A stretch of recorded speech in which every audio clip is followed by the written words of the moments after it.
Good morning.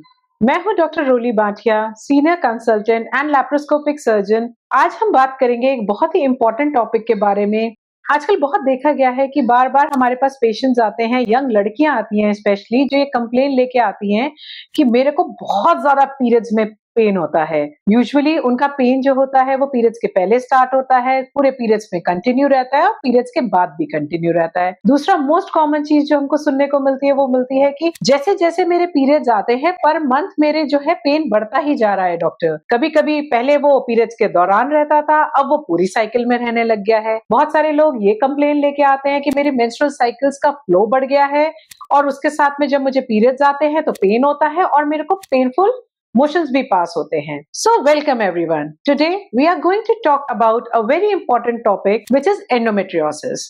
Actually endometriosis होता क्या है? So we need to understand the etiology. Endometriosis इस वजह से होता है कि जो हमारा यूट्रस है उसकी जो अंदर की लाइनिंग होती है उसको हम कहते हैं एंडोमेट्रियम। तो जब भी किसी को पीरियड्स आने वाले होते हैं तो वो एंडोमेट्रियम जो आपकी साइकिल होती है ग्रो करती है और अगर प्रेगनेंसी लग जाती है तो जो ओवरीज होती है वैसे हार्मोन्स प्रोड्यूस करती है कि वो एंडोमेट्रियम को शेड नहीं होने लेती। लेकिन अगर प्रेगनेंसी नहीं लगी है तो वही एंडोमेट्रियम नीचे से बच्चेदानी के रास्ते से बाहर आती है और आपको नॉर्मल पीरियड्स आते हैं। So that is a normal endometrium which is shed during periods.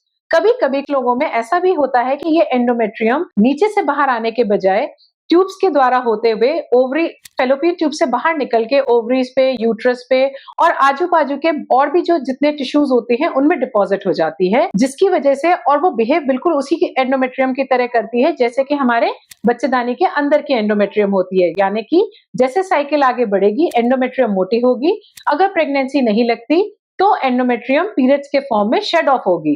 तो जो एंडोमेट्रियम अंदर बच्चेदानी के है वो तो नीचे उसको पाथ मिल जाता है बाहर आने का, लेकिन जो यूट्रस या ओवरीज पे होती है उनको पार्ट नहीं मिलता बाहर आने के लिए। तो वो क्या करती हैं, अंदर ही अंदर हमारे चारों तरफ ब्लड इकट्ठा होने लगता है जो over a period of time आपको बड़ी बड़ी सिस्ट के फॉर्म में एज एन एंडोमेट्रियोटिस या फिर चॉकलेट सिस्ट के फॉर्म में देखने को मिलती है।